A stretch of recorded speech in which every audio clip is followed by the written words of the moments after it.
I am deeply indebted to the African Union and African leaders, including President Kibaki, for their confidence in me. Their support is yet another example of Africa's commitment to international justice and their desire to end impunity. For the next 9 years, I have the privilege, the honor, and the responsibility to serve as prosecutor of the International Criminal Court. Having been nominated and supported for this position by the African Union, I consider myself to be a mere extension of the African fabric to ending impunity. In carrying out my mandate given to me by the 121 states parties, I am guided by the law and the cardinal principles of independence, impartiality, and fairness. My mandate is to investigate and prosecute those most responsible for the world's gravest crimes, where no one else is doing justice for the victims. Our purpose, my purpose, is to seek the truth. By doing so, by bringing justice, we can provide some solace to the survivors, restore dignity to shattered lives, and the memory of those who were killed. We do this with utter respect.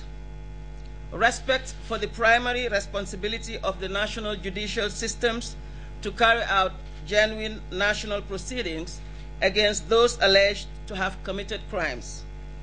Respect for the rights of the accused, and above all, respect for victims, all as mandated in the Rome Statute.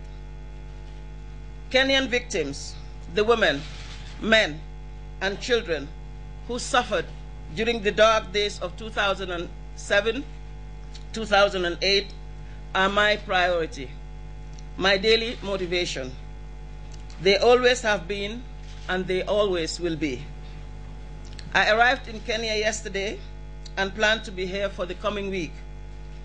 While here, I plan to meet with key government officials, key government figures, notably President Kibaki and Prime Minister Raila Odinga. You will recall that on the 3rd of July 2009, my predecessor met with a high-level delegation of Kenyan government officials in The Hague. Agreement was reached with the representatives of the Kenyan government that should the Kenyan authorities carry out genuine judicial proceedings against those most responsible for the post-electoral violence, then the Office of the Prosecutor would have no ground to intervene. My predecessor and the Kenyan delegation agreed that impunity was not an option. On the 5th of November 2009, after being informed by the Kenyan authorities of the unfortunate gridlock at the national level, my predecessor met with President Moi Kibaki and Prime Minister Raila Odinga in Nairobi. He informed them that since all the statutory criteria were fulfilled, and since the government of Kenya had been unable to reach agreement on the establishment of a local tribunal to deal with the post-electoral violence crimes, it was his duty to open an investigation into the alleged crimes. Accordingly, he requested the cooperation of Kenyan national authorities with the court. He recalled the complementary roles of the ICC and the Kenyan authorities in combating impunity. The President and the Prime Minister issued a joint statement in which they recorded their constructive meeting with the prosecutor. The government stated that it remained fully committed to cooperating with the ICC within the framework of the Rome Statute and the Kenyan International Crimes Act. This continues to be the framework of the interaction between the court and Kenya. During my stay in Kenya, I plan to meet with people of Kenya, civil society, and the diplomatic community to thank them for the critical support they have provided and continue to provide for the work of the Office of the Prosecutor. I am here to listen. Though a number of public and media events in the Rift Valley, I plan to exchange views with ordinary Kenyans, including with victims groups regarding ICC process. The judges of the ICC have agreed that 4 suspects must face justice for crimes they allegedly committed during the post-electoral violence. The ICC judges have agreed there are substantial grounds to believe that the 4 suspects committed the crimes they are charged with and that the cases should go to trial. The 4 are presumed innocent until proven guilty, and the burden of proof is on my office to prove the cases against them beyond reasonable doubt. Let me stress this. The people of Kenya are not on trial. The government of Kenya is not on trial, and no ethnic community is on trial before the ICC. The allegations concern individual criminal responsibility. The 4 accused will have a fair trial, and they will also have an equal opportunity to refute the allegations. Their guilt or innocence will be established by the judges at the conclusion of these trials. Based on their calendar and their workload, the judges have set the start of the trial date for April next year. My office is working at full speed to prepare for the start of the trial, and the process of disclosure has already begun. As with any judicial process, we face challenges. We are working very hard every day to address efforts to interfere with our witnesses and our evidence. We are also working to resolve delays in the execution of our request by the government of Kenya. The political future of Kenya is in the hands of Kenyans themselves. The people of Kenya will decide on the outcome of the upcoming elections, and ultimately, they will shape the future of this great country. The ICC judicial process will also take its own course, and take its course irrespective of the political choices that the people of Kenya make. I thank you very much, and I now open the floor for questions. Okay, thank you. Remember the ground rules. Mic and identify yourself. So go ahead first. We have a mic over here.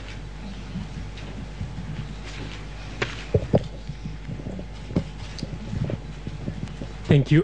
Thank you, ma'am, and congratulations on your appointment as the prosecutor of the ICC. You've indicated... Oh, sorry, my name is Noah Otieno. I work with KTN, a television station, part of the Standard Media Group, Kenya. You indicated at the very beginning of your statement that you feel indebted to the African Union for your appointment, including the Kenyan President, Mwai Kibaki, for their support. Are you so indebted that you would be willing to support the African Union's push to have the cases referred from the ICC to the African Court of Justice? Indeed, I am indebted to the African Union for the support that they have rendered me for my elections. But as at the very beginning of my accepting this election and accepting my positions, I have indicated that I am a prosecutor for 121 states parties, and I will execute my mandate as is laid down under the Rome Statute. The issue of the cases before the push, as you said, that is being made for cases to be tried by an African court. As you know, the jurisdiction of the ICC is complementary to national systems.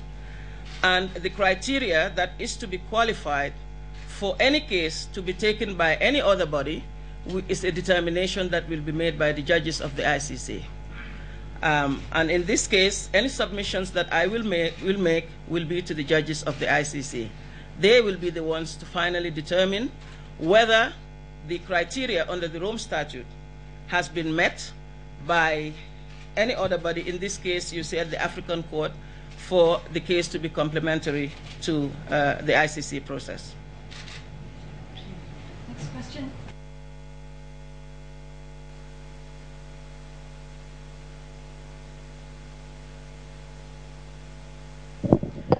Apollo Kamau, K24 TV.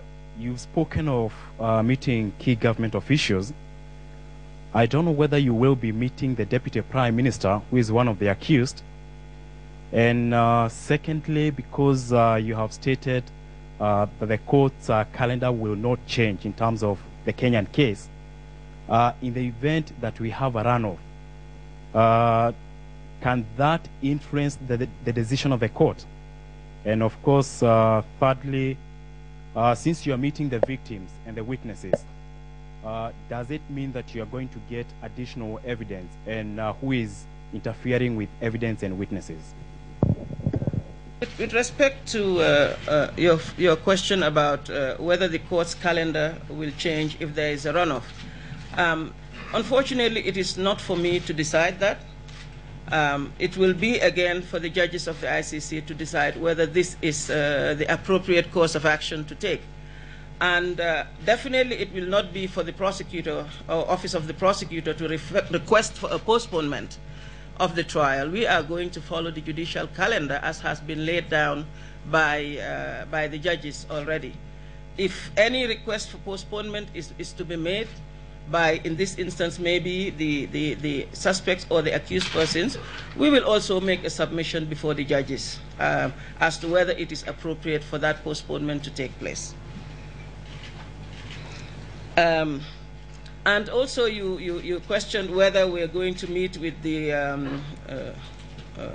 Deputy Prime Minister. There is no plan to do that. The plan is to meet with the officials. I think I have outlined quite clearly the purpose of my mission here. And it is not also a mission to come and investigate, as you are saying, but it is to listen to the victims and then to take it from there. Those who are investigating the crimes are already doing so. Orange shirt, and then we'll go over to this side. My name is Mohammed Yusuf. I work for VOA. As you have said earlier, that in terms of politics, it's Kenyans themselves to decide whoever they want to elect. And as we have seen situations of the country, political situation now is like these two guys who have been accused of whatever, been accused that if I'm wondering if they will become president and there's some sort of constitution protects them in one way or the other. I don't know, I'm wondering what happens in such cases in terms of that. Thank you. I think I also have been clear regarding my last statement when I said that the ICC process will proceed irrespective of the political choices that the Kenyans made. We are a judicial institution. You know, this process going on is a political one. Let the political process go on, but the ICC judicial process will also go on, and the calendar that has been set by the judges will also be followed. And I think you will recall that according to the Rome Statute, there is no immunity for ICC crimes and for any person as well. So maybe this is something you can think about. Okay, over on this side. Welcome to Kenya. It's Karen Allen here, BBC News. Sorry, over here in the pink shirt. You come at a very interesting time, Chief Prosecutor, when two of the indictees are campaigning for their presidential ambitions. I'd be keen to get a sense from you whether you're detecting an air of defiance in Kenya. Maybe it should be asked at the end of the trip. But also, separate to that, would you accept this is probably the most politicised trial, like it or not, that the ICC can face, and will conduct, I should say? The second question is about witness protection, just following on from what my colleague said. Undoubtedly, there has been tampering with witnesses. The defence are, I understand, being told who witnesses are by January. Are you able to just explain to us how that's consistent with the witness protection programme?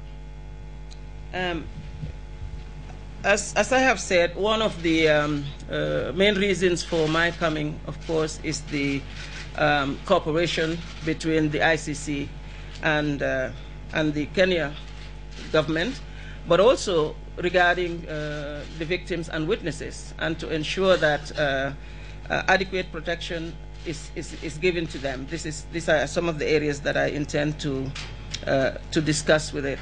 With respect to the politicized process of the ICC process, I regret that this is happening, and I think that we have been very clear. Today I've tried to be very clear to say that it is not Kenya that is on trial. It is also not any ethnic group that is on trial.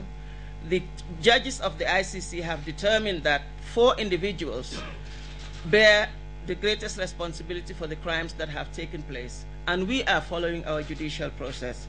It is not attached or linked to any political process that is going on. Our timetable is our timetable, and that is what we will follow. Unfortunately, it's coinciding with the political timetable as well. But ICC judges are not taking decisions because of the political process that is unfolding. Well, witness protection, it's, as I said, we do have concerns. We do have concerns about attempts to interfere with our witnesses, and also attempts to expose those they perceive to be our witnesses. And this is one area that I am also going to discuss with the government authorities. Hi, welcome to Kenya. Thank you. My name is Zubeida Komi. I work for KTN. You've said that there is a delay in granting some of the requests that you've sent to the Kenyan government. What are some of those requests? Well, it's confidential, as you know. It is investigations, and I will not be able to reveal exactly what they are. But it does concern our case, and it is a request that will advance also the information that we are seeking to present before the judges. So it is good that we get this information, but also that we get the information in a very timely manner. That is very important for us. Yes, next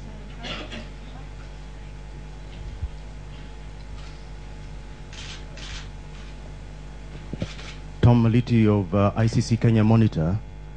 Just to continue with the issue of witness protection and concerns around that, the pretrial chamber set conditions for the suspects at that point and now the accused, which included them not being involved directly or indirectly in witness tampering or related issues. Is this something that concerns you? When you say that you're concerned about the security of witnesses, is this because you believe that the accused or people close to them are involved in this matter, or is it other people who may think that it is to the advantage of the accused that this happens? It is a continued concern for us, and perhaps one thing I should say is that both the judges and the Office of the Prosecutor are closely monitoring these conditions that have been set up by the chamber for witnesses not to be interfered with. And we do have information. We are verifying the information, and we are concerned. We are concerned that these witnesses are obviously being interfered with, or at least this climate of fear is being created for witnesses not to even want to come forward to give evidence. So we are taking this up very seriously. As you know, under Article 70 of the Rome Statute, those people or any person who interferes with our witnesses or try to interfere with the administration of justice can be tried by the ICC or even by the national authorities. So these are all avenues that we are looking into very closely to see that those who even attempt with our witnesses will also face justice. One more on this side, and then we'll go back.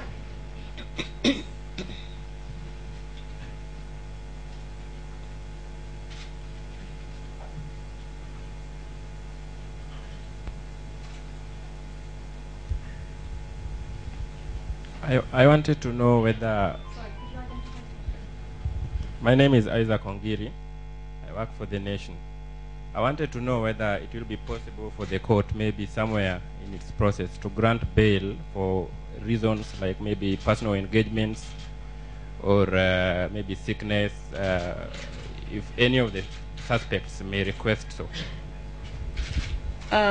You will note, of course, that the suspects are not in custody. It's a summons to appear, and they have appeared voluntarily before the court, and the case is ongoing. So the issue of bail would strictly not arise in this case unless the conditions that have been imposed by the court have been violated, and the court finds that it has been violated, and maybe the conditions of their attendance revoked. In that case, there is possibility of application before the court, or even the court taking its own decision to insist that the suspects be in detention. But we are not there. I'm just telling you what could happen. At the moment, it's a summons to appear. They have appeared voluntarily. I was asking that in regards to the trial process, during the trial process. It's the same thing during the trial process. It's the same thing. They are appearing before the court under a summons to appear. It is different from an arrest warrant. If it were an arrest warrant, of course, all of them will be in detention. But at the moment, they are free to come and go as long as they respect the conditions that have been imposed by the judges of the ICC.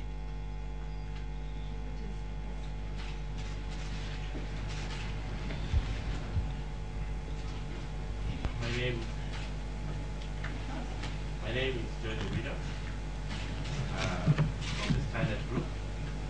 There have been reports that the counsel for victims have been ruled out for hearing during the trials. Does that make your work easier or harder?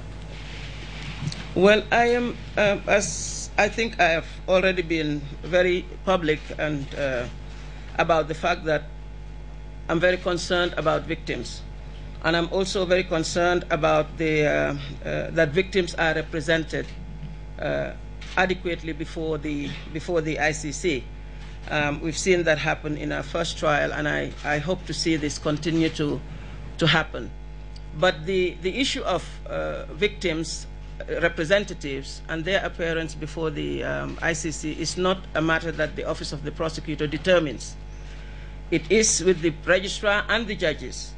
They determine who representation, and I am hopeful that the differences that have arose between the legal representative of victims and those who are responsible for that will be resolved very soon.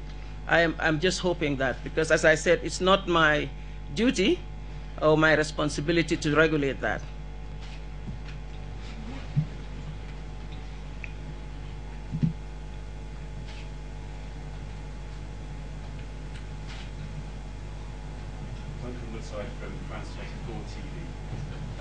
Obviously, you've been quite firm about your timetable for the prosecutions, and you said that the political process here in Kenya won't interfere with that.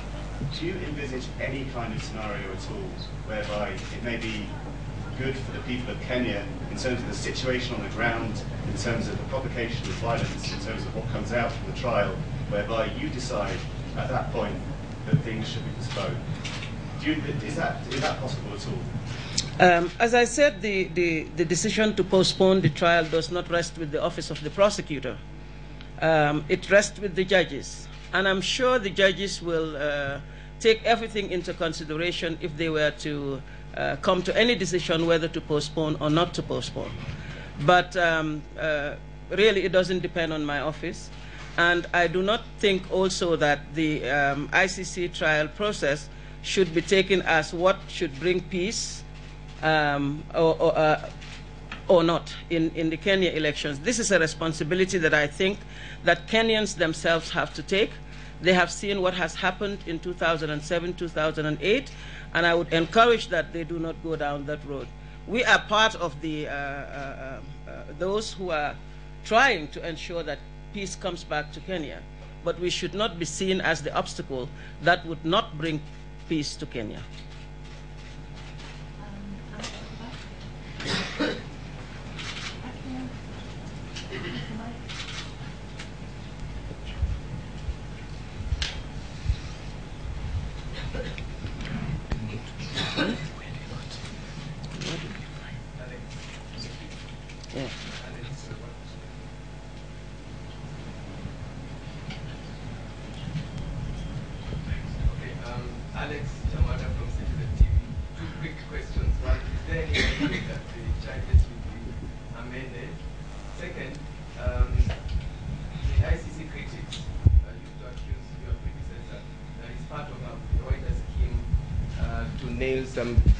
to nail the suspects, that this is all about politics, and by extension you have inherited the same process which is all about politics. Is this something that is bothering you?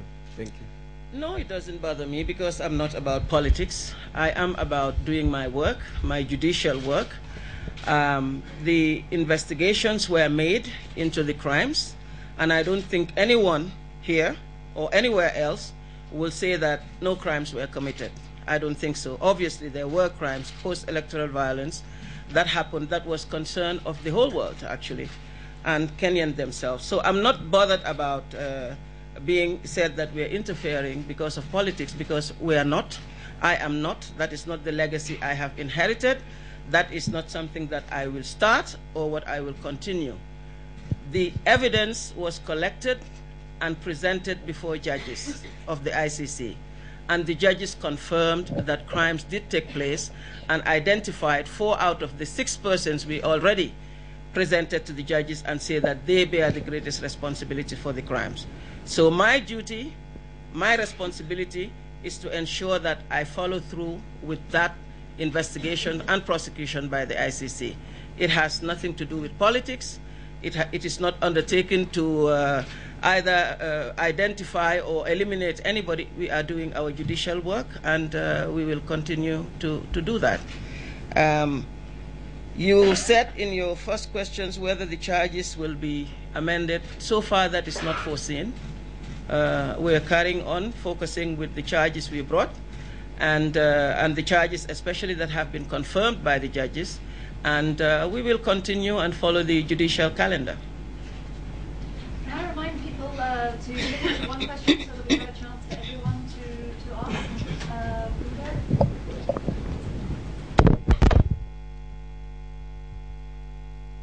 Hi, I'm Sarah from Bloomberg News.